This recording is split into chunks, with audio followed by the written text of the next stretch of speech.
presente momento, estão ocorrendo diversas movimentações entre nações no Oriente, que precedem um período de guerra. O mesmo aconteceu em outros momentos da história contemporânea, que resultaram em uma guerra. Uma das mais famosas foi a Segunda Guerra Mundial, entre 1939 e 1945, entre os aliados Estados Unidos, Grã-Bretanha e Rússia, e os do eixo Alemanha, Japão e Itália. Mas, e se houvesse uma casa de chaves que regula tudo o que há no mundo, e ao tirar a chave da guerra, todos os conflitos, disputas e mortes de inocentes acabassem? Esse é um dos assuntos que serão tratados no livro A Chave do Tamanho, de Monteiro Lobato. A história é ambientada em um período durante a Segunda Guerra Mundial, onde no sítio do Pica-Pau Amarelo reina a paz e a felicidade, mas em Londres, na Inglaterra, estão ocorrendo diversos bombardeios, incêndios, destruição e muitos inocentes perdendo sua vida. Em meio a uma notícia de bombardeios em Londres, lida em um jornal por Narizinho para sua avó Dona Benta, todos começam a debater e argumentar de como a guerra é ruim, que ela só prejudica a humanidade, como seria bom viver em um mundo de paz entre todas as nações.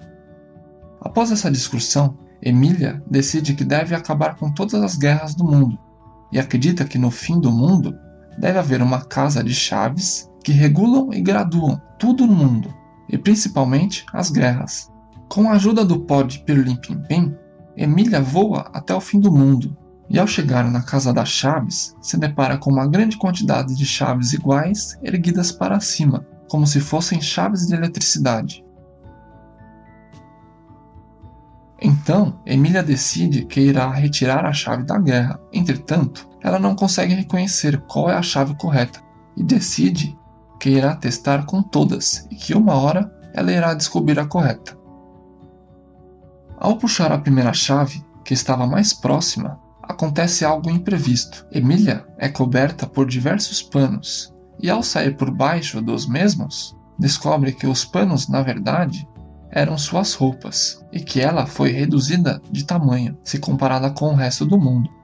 Emília descobre que teve uma redução de 40 vezes o seu tamanho normal.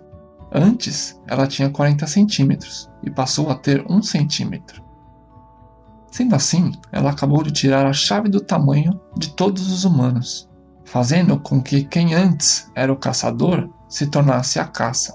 Uma nova ordem mundial estava instaurada, graças a Emília. José Renato Monteiro Lobato nasceu em 18 de abril de 1882 e faleceu em 4 de julho de 1948.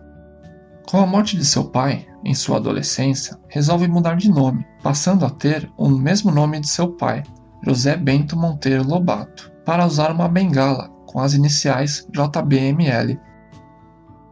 Foi um escritor e editor brasileiro. Desde criança, sempre se interessou pela leitura e o aprendizado. Se formou em Direito pela Faculdade do Largo São Francisco, em 1904. Mas nunca abandonou a escrita, manteve-se escrevendo para jornais e revistas.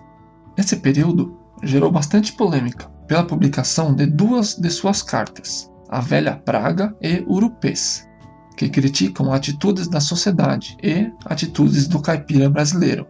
Urupês mostra o primeiro aparecimento do personagem Jeca Tatu. Futuramente, Monteiro Lobato iria se tornar um grande escritor literário no gênero conto, transformando aquela carta Urupês em livro com o personagem Jeca Tatu.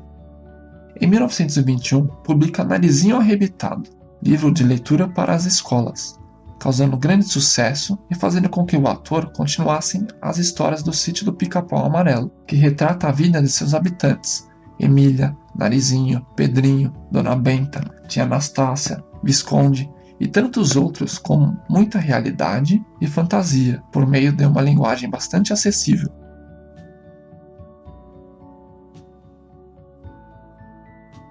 O livro teve a sua primeira publicação em 1942, no auge da Segunda Guerra Mundial, um período em que as notícias eram cada vez mais tristes, com muitas mortes e o Brasil acabara de ingressar na guerra.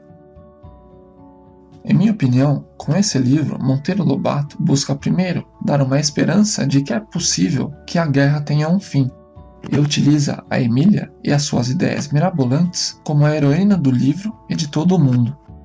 Quando houve a reviravolta do tamanho nos humanos, Monteiro Lobato começa a dar a sua aula de biologia, história e até um pouco de política que há no livro.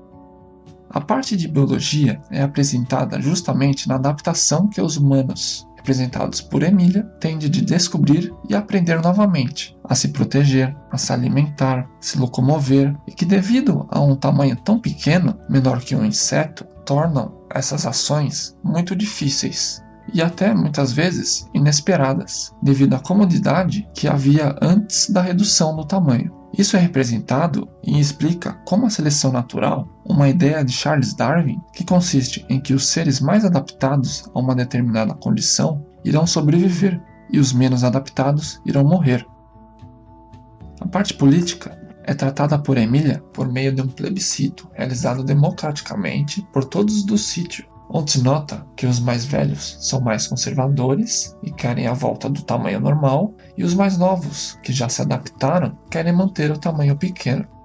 A visita a outros países do mundo é a parte histórica do livro, onde Emília visita os países que estavam em guerra, como a Alemanha, onde ela procura o grande general de bigode. Ele dá uma boa bronca para que haja paz novamente. Também visita o Japão, a Rússia e os Estados Unidos, onde primeiro vai até Califórnia, onde descobre uma civilização tendo de se adaptar ao redor de um balde de lata, e depois para Washington, onde o presidente está cheio de problemas.